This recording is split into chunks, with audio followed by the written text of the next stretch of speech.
андай сөзді қою керек. Екі жастың ортасында есі кеткен кетеді деген сөз көп қолданады қоғамда. Екеуі жақсы, тату, тәтті болып тұрған кезде кіруге болмайды орталарына. Күмән нәрсені салуға болмайды. Ал екеуі қатты кетіп жатса, енді кіру керек онда. Жігіт қолын сілтеді, қыз қолын бұлғады. Тұрмаймын, болды, осымен тоқтаймыз. Керек емес бұндай өмір.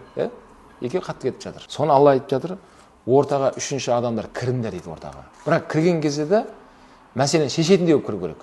Шариғат осы жерде өтірік айтуға да рұқсат береді.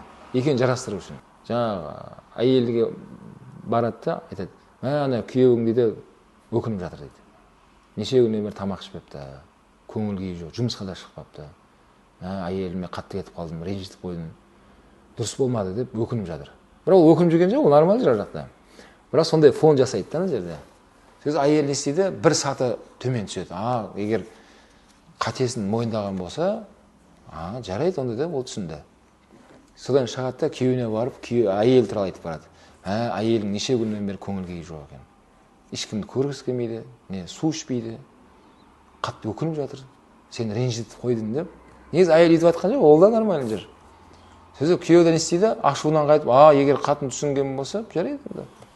Деп не болды? Сөйтіп екеуіне жақсы сөздер айта береді сыртынан, бір-біріне айтып екеуі не істейді, жарастырып жібереді.